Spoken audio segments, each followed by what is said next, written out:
You are listening to Fettuccini Fiasco, Book 3 of the Jade Sommer Series. Written by Nicolette Pierce. Copyright 2021. Audio copyright 2025 by Pierced Heart Publishing. Digitally narrated with full cast of voices.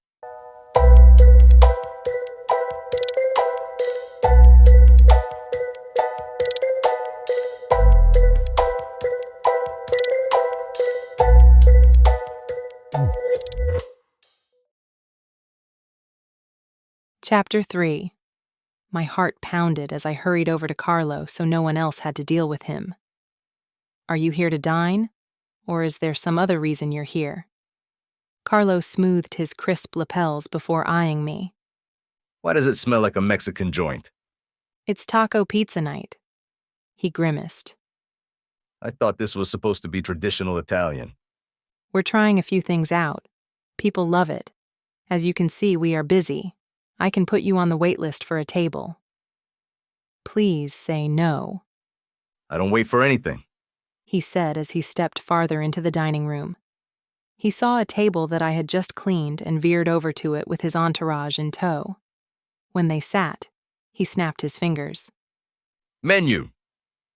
I quickly apologized to the couple who had been waiting, letting them know the rude man had a reservation, even though they probably heard otherwise. After seeing Carlo, they didn't comment. Instead, they wisely backed out of the restaurant. As I silently cursed, I fetched 3 menus and placed them in front of Carlo and the ladies. He was the only one to pick up a menu. Bring your best wine, he said from beyond the menu. Money's no object. I glanced at the ladies, but they didn't make eye contact. As I walked through to the kitchen, I called, I have table 8. Are you sure? Mom asked. That's my section. You're busy. I can take them and still run food. If you're sure? I nodded. Ross, I need the wine key, I said as he loaded a tray with food. Those are $400 bottles and up. Do they look like they're Dine and Dashers? They have money. He pulled out a set of keys from his pocket and tossed them to me. We didn't have many bottles in the small wine cooler under the side counter, but I grabbed the best, which had a $1,000 tag on it, and brought it out with 3 wine glasses and a corkscrew.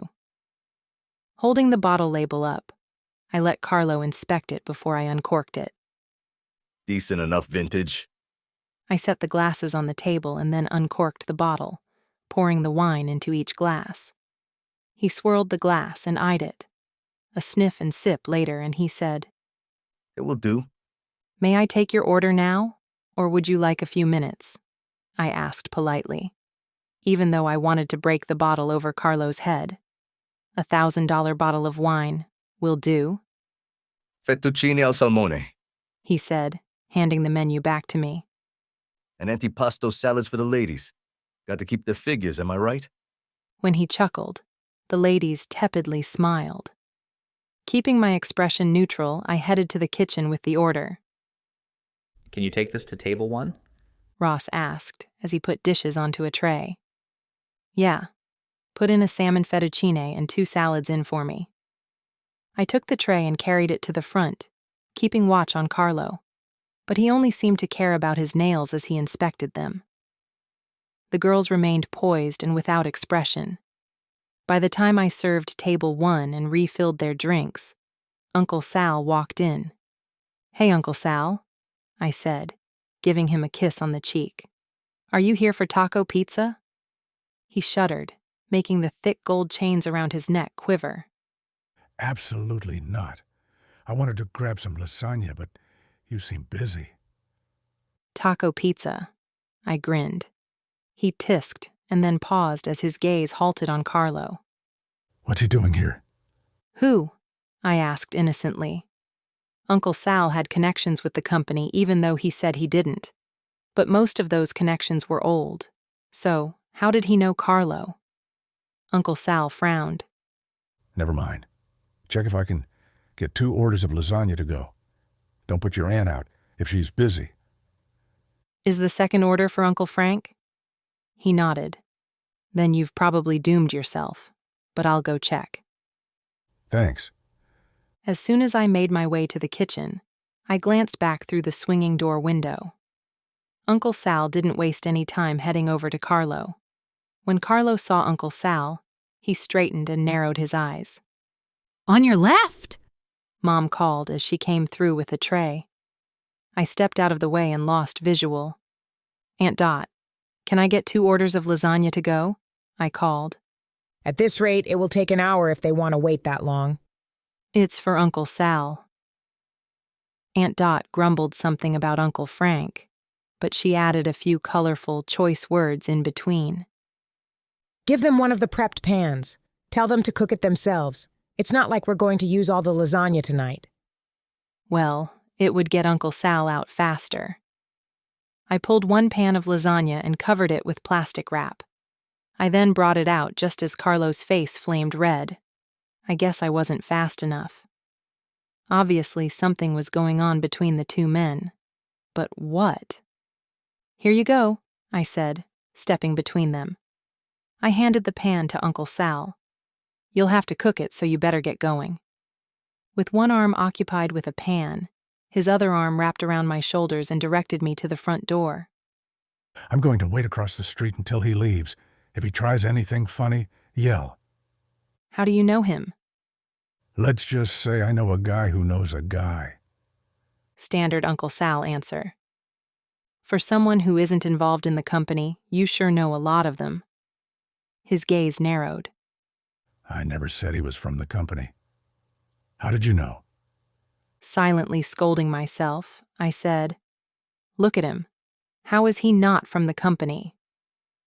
That seemed to appease Uncle Sal long enough for him to harumph and open the door. I mean it. One wrong look from him and you yell for me. I will, I said, lying. Uncle Sal was in no condition to fight anyone's battles. His jogging suit wardrobe might indicate that he worked out, but that was only with a fork. He was soft and squishy like a favorite uncle should be. And I would not stick him in the middle of my problems. When he left, I turned to find Carlo standing from the table. He snapped for his girls to stand as well. I hurried over. Is there a problem? Your clientele has turned my appetite. You can stay. He's already gone, and your dinner should be ready. Hopefully. He shook his head and then leaned in with a warning. Remember what side you're on. You work for us. As opposed to working for the guy in the jogging suit? I asked. I'm pretty sure he's retired. This is a lifestyle. You don't retire until you die. One snap of his fingers and the ladies were at his side. He walked out with the women trailing behind, and without paying for the $1,000 bottle of wine. When Ross stepped out of the kitchen a moment later and eyed the deserted table, I knew he was going to kill me. He'd have to get in line because I had a feeling I might not retire from the cage until I died, which, judging from opponents in the ring, might be soon. I sat on the couch in the apartment, downing the remaining bottle of the $1,000 wine with Mila as we talked about the events of the night. So, Uncle Sal knew him, Mila said as she absently swirled the stemmed glass. If Uncle Sal could have summoned a boulder to drop on Carlo's head, Carlo would be dead right now. and you'd be better off for it. I don't think so. I know Carlo is one of the higher-ups, but he's not the one pulling the strings. How do you know? Just a feeling I get. He flaunts himself too much, draws too much attention. Anyone with more authority or more to lose wouldn't do that. Perhaps? You think he is? She shrugged. I just know that if there is a rule about a stereotype, then someone is bound to break it. Who better to break it than Carlo? She had a point. Still, I couldn't reconcile people wanting to follow orders from Carlo. He had to have someone backing him. Someone in the upper loft. Someone I had to talk to. A knock on the door had us both sitting upright. Carlo? Mila asked. I doubt he'd walk upstairs to our lackluster apartment. He could have sent someone. Again, Mila had a point. Tiptoeing to the peephole, I peered out to find Logan. I unbolted the door and opened it. I wasn't expecting you, I said. He would have been a welcome surprise if I didn't have to constantly lie to him. After our encounter at the restaurant earlier, I didn't expect that he'd want to see me until he cooled off. Judging from his hard gaze and rigid stance, I suspected he had not cooled off. We need to talk. Mila stood. That's my cue to go to bed. She took her wine glass and wiggled her fingers in a farewell as she hurried to her room. I opened the door wider for Logan to come inside and then locked it behind him. "What's up?" I asked. "Do you want to sit?" He glanced uneasily at me before sitting on the couch. That look didn't bode well for me. I gulped the wine and then set the glass on the coffee table. He eyed the bottle with a raised brow. Where did you get the expensive bottle of wine? You know Mila has quality taste in wine. Technically, that wasn't a lie. She had purchased a $500 bottle recently. I still wondered where she got her expensive taste, and I also wondered who was on the other end of the random phone calls she received. I wouldn't have been curious had she not quickly disconnected every time I appeared, but that was a matter for later. Logan turned his gaze on me, and I had a hard time not shying away when his gaze paused on my jaw. Did my makeup wear off? Could he see the bruise? We need to talk. You said that already. Just come out with whatever it is. I put on a brave face, but my insides clenched. You've been acting oddly ever since I broke the engagement with Avery. I've got a lot going on with the restaurant. He slightly nodded. But things are back on track with the restaurant, and you still push me away. I had thought you wanted to give us another try, but maybe I got the wrong signals. You tell me. I couldn't lie to him. Not when vulnerability reflected in his eyes. It made me want to drag him into a kiss. You aren't wrong. I do want to try again, but I said we should go slow. We both just ended a relationship. I'm okay with slow, but pushing me away isn't slow. It's going in the complete opposite direction. You're right. My phone buzzed and lit up on the coffee table. He glanced down at it. 411 noon. What does that mean? Don't you know it's bad manners to read someone else's messages? Hazard of my job, so what does it mean? A promotional thing I was hoping to try out. I'm doing a test run at noon, and that's when they'll give me the 411. You know, information and whatnot. His gaze leveled on me, and I had a hard time keeping myself from shifting in my seat. I sympathized with all the people he questioned in his years of police work. Kiss me. I blinked at the sudden command that seemed to come out of nowhere. I'd happily kiss him, but there was something off about his request. Still. I leaned in and covered a wince as my bruised muscles tweaked. He didn't make a move to come closer to me, but he requested the kiss. Something about this was very off. Are you going to make me do all the work, or are you going to help a girl out? It's a simple kiss, Jade. What do you need help with? Narrowing my eyes at him, I scooted closer and planted a kiss on his lips.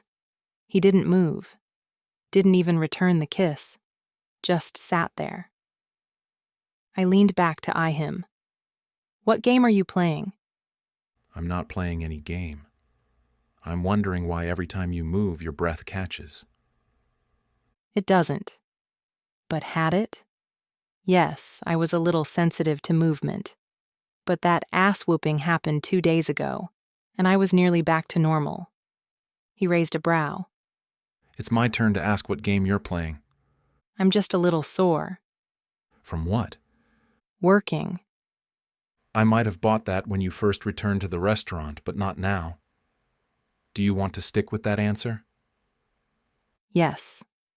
He stood. Then maybe you are right. Right about what? That you aren't ready to date yet. You're obviously keeping something from me, and I refuse to be in a relationship with someone who keeps secrets. I stood. What secrets? I knew right away that was the wrong thing to ask, but it was out of my mouth before I could take it back. He smirked, and I knew I was toast. What secrets? he repeated as he came toe-to-toe with me, his body deliciously close and yet held dagger straight. Let's see.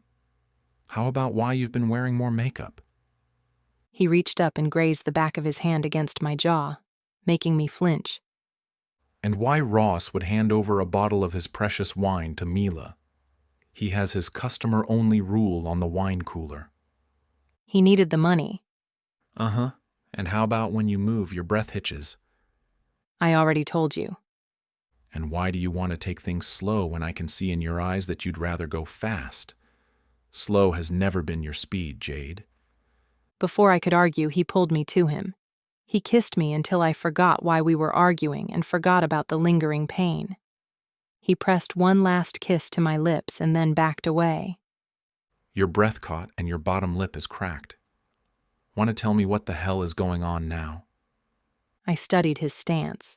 He was bracing himself for more lies, and all I could say was, no. Then we are done.